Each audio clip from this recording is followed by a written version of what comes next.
Hello friends, welcome to MCQ Adda. This is very important session for all the candidates who have appeared or who are appearing in JKSSB CBT examinations. क्योंकि CBT examinations में होता क्या है, JKSSB ने जो है मैं आपको दिखाऊंगा आगे नोट्स निकाली थी कि इक्वी परसेंटाइल मेथड जो है अप्लाई करेंगे नॉर्मलाइजेशन के लिए, और ऑलमोस्ट 80% कैंडिडेट्स जो है वो ये चीज़ नहीं जानते कि ये अप्लाई कैसे होता है, ये equipercentile method normalization. So I thought कि आपकी डाउट्स जो है वो दूर करूँगा, मैं आपको समझाऊँगा मैं ये कि इक्वी परसेंटाइल मेथड जो है होता क्या है, कैसे अप्लाई होता है, ताकि आपके माइंड में कोई भी जो है डाउट ना रहे इस बारे में। आगे बढ़ने से पहले रिक्वेस्ट यही रहेगी, अगर चैनल पर पहली बार आए हैं तो सब्सक्राइब ज़रूर कीजिए, और लेक्चर से जो है सीखने को कुछ मिले तो लाइक ज़रूर कीजिएगा। अपने फ्रेंड्स के साथ भी शेयर कीजिए ताकि उन्हें भी हेल्प मिल सके। चले स्टार्ट करते हैं सेशन। देखिए ये वो नोटिफिकेशन है, ये 17 तारीख को आई थी 17/8/2021 को, जिसमें कि JKSSB ने जो है क्लियरली मेंशन किया है कि वो इक्वी परसेंटाइल इक्वेटिंग जो है वो अप्लाई करेंगे नॉर्मलाइजेशन के लिए। देखिए, और इक्वी परसेंटाइल इक्वेटिंग देखिए बहुत सारे टाइप्स होते हैं नॉर्मलाइजेशन के, ठीक है, बहुत सारे मेथड्स हैं, लेकिन JKSSB को जेन्युइन लगा इक्वी परसेंटाइल, जो कि IBPS भी यूज़ करता है और SSC भी। सो आगे समझते हैं इक्वी परसेंटाइल इक्वेटिंग या इक्वी परसेंटाइल मेथड जो है ये होता क्या है। देखिए, सपोज़ हम मान के चलते हैं कि 2 शिफ्ट्स में पेपर हुआ। पहली शिफ्ट थी इजी, हम मान के चलते हैं पहली शिफ्ट थी इजी, ठीक है, आपकी शिफ्ट इजी थी। सो हुआ क्या उसमें कि जो पेपर आउट ऑफ 50 आया और बच्चों ने स्कोर बहुत अच्छा किया, 49, 48, 47, 46, 45, राइट, ये स्कोर्स आए। सो पहले वाले का परसेंटाइल 100 हो गया, ठीक है। परसेंटाइल के लिए फार्मूला लगती है, उतना डीप आपको जाने की ज़रूरत नहीं है, आप बस देखिए चीज़ समझिए कि नॉर्मलाइजेशन अप्लाई कैसे होती है।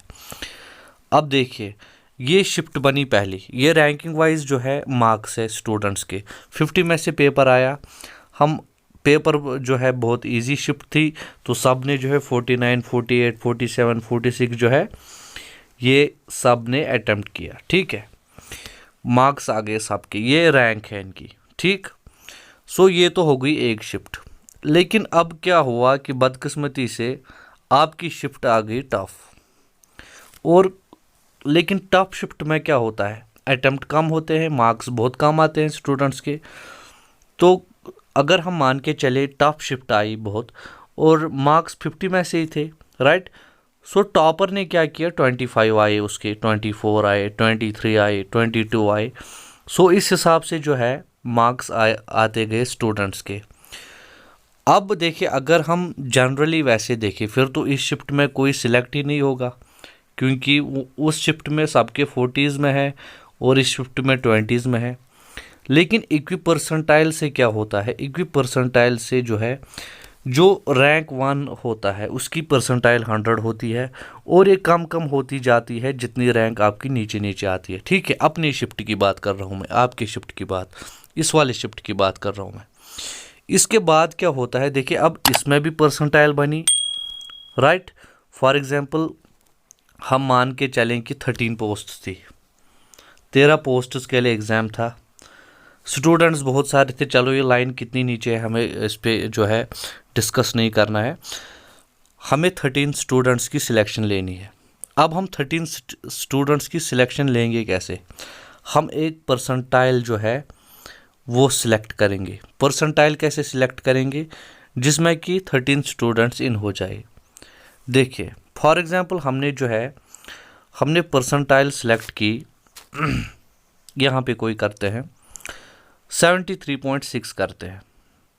सो JKSSB ने क्या किया, उन्होंने मान के चलिए आप कि 73.6 परसेंटाइल उन्होंने सिलेक्ट की कि जिस बच्चे के भी 73.6 परसेंटाइल से ज़्यादा है वो सिलेक्ट हो गया।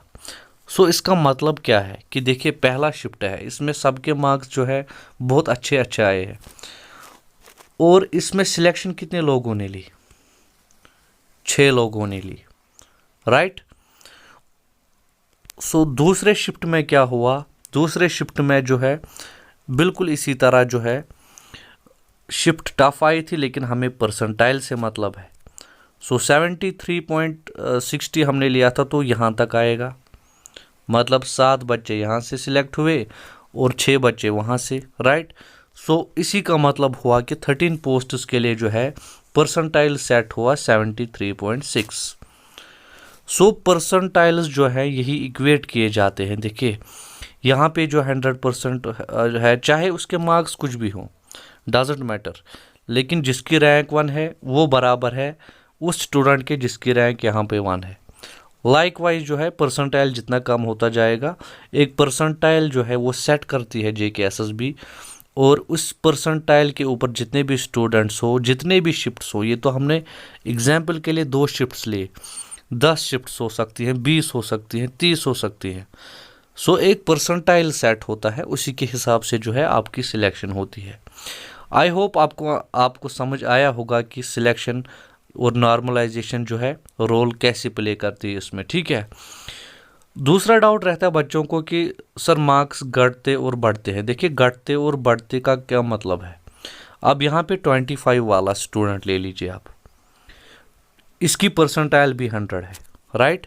और जो इजी वाली शिफ्ट है उसमें 49 वाले की जो है ये 100 परसेंटाइल है। सो ऐसे तो JKSSB ने बोला है कि हम आपको रॉ मार्क्स नहीं दिखाएंगे, हम डायरेक्टली परसेंटाइल के हिसाब से आपका रिजल्ट निकालेंगे। लेकिन अगर निकालना भी होता तो 49 इक्वल हो गया ना यहाँ पे 25 के, राइट। और इसी के बीच में जो है एक इन दोनों को इक्वेट करते हैं। वो कैसे करेंगे? चाहे इनका जो है मीन निकालेंगे या कैसे, और लेकिन मतलब जो है पूरी गेम जो घूमती है वो घूमती है परसेंटाइल के अराउंड। आपका परसेंटाइल क्या है, या इन शॉर्ट आपकी रैंक क्या है, ठीक है। हर शिफ्ट में से टॉप रैंकर्स को लिया जाएगा। फॉर एग्जांपल अगर पोस्ट्स 20 है तो 4 शिफ्ट्स थी, फॉर एग्जांपल 4 शिफ्ट्स थी, 20 पोस्ट्स है, तो हर शिफ्ट में से 5-5 बच्चों को लेंगे टॉप 5 में से, ठीक है। सो आई होप आपको समझ आया होगा कि परसेंटाइल जो है कैसे कैलकुलेट करता है JKSSB, कैसे आपकी सिलेक्शन होनी है। सो इस बात से कोई आपको जो है परेशानी नहीं होनी चाहिए कि मेरी शिफ्ट टफ थी या मेरी शिफ्ट इजी थी, ठीक है। आपकी शिफ्ट जो भी थी, जो भी आपकी रैंक है अपने शिफ्ट में, आपकी रैंक जो है वो इक्वेट होगी दूसरे शिफ्ट के साथ उसी रैंक में, ठीक है। सो आई होप आपको सीखने को मिला होगा, आपका जो भी डाउट है वो क्लियर हुआ होगा। अगर फिर भी आपके माइंड में डाउट है तो आप हमारा टेलीग्राम ग्रुप जो है ज्वाइन कर सकते हैं, वहाँ पे आप पूछ सकते हैं, लिंक आपको डिस्क्रिप्शन में मिल जाएगी। सो लास्ट में रिक्वेस्ट फिर से ये रहेगी, चैनल पर अगर पहली बार आए हैं तो सब्सक्राइब ज़रूर कीजिए। चलिए, थैंक यू वेरी मच।